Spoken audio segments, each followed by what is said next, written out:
এসআইআরকে সামনে রেখে ভারতীয় নির্বাচন কমিশন বাংলার মানুষের ভোটার লিস্টে নাম তোলার ব্যাপারে যে ধরনের বারংবার নিয়ম বদলাচ্ছে এবং বারংবার বাংলার মানুষকে হ্যারাস্ট হতে হচ্ছে, তার জন্য আমরা সর্বভারতীয় তৃণমূল কংগ্রেসের প্রতিনিধি হয়ে আজকে রাজ্য নির্বাচন কমিশনের সিইওর কাছে এসেছিলাম। আমরা আজকে মূলত 5টা বিষয়ের উপরে আলোকপাত করেছি।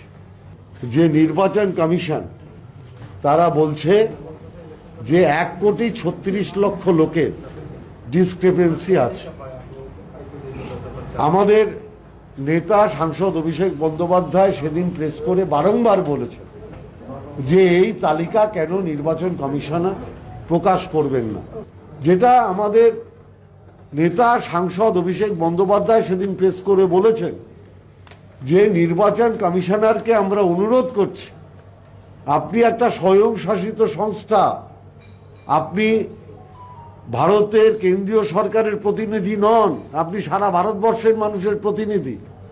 অতএব যিনি সারা ভারতবর্ষের মানুষের গণতান্ত্রিক অধিকার রক্ষার দায়িত্ব যার, তিনি দয়া করে মানুষকে হ্যারাস্ট করে কোনো পার্টিকুলার রাজনৈতিক দল অর্থাৎ ভারতীয় জনতা পার্টির পার্টি অফিসে দয়া করে পরিণত হবেন না।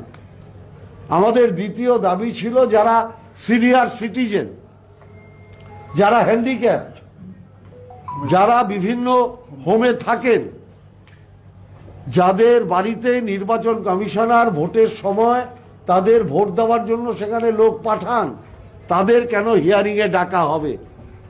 কেন এই মানুষগুলোকে কষ্টের মধ্যে ফেলা হবে? তাহলে হিয়ারিংয়ে কেন আমার বিএলএ 2রা থাকতে পারবে না? আমরা তো বলছি না শুধু তৃণমূল কংগ্রেসের বিএলএ 2 থাকুক, আমরা বলছি সব দলের বিএলএ 2 থাকবে না কেন? প্রধানমন্ত্রী যদি ভার্চুয়ালি বক্তৃতা দিতে পারেন, সুপ্রিম কোর্টের হিয়ারিং যদি ভার্চুয়ালি হতে পারে, হাইকোর্টের হিয়ারিং যদি ভার্চুয়ালি হতে পারে, তাহলে হিয়ারিংটা কেন ভার্চুয়ালি হবে না? আপনি হিয়ারিংয়ে ডেকেছেন, সে বাইরে আছে, তাহলে তাকে তার সেকেন্ড অপশন থাকবে না কেন? আমরা আমাদের দাবি জানিয়েছি, এবার রাখবে কি রাখবে না সেটা আমরা নিশ্চিতভাবে কালকের মধ্যে জানতে পারবো। তারপরে সেটা জেনেই আমাদের পরবর্তী পদক্ষেপ আমরা করব দলের নির্দেশ অনুযায়ী, মমতা ব্যানার্জির নির্দেশ অনুযায়ী, আমাদের নেতা সাংসদ অভিষেক বন্দ্যোপাধ্যায়ের নির্দেশ অনুযায়ী।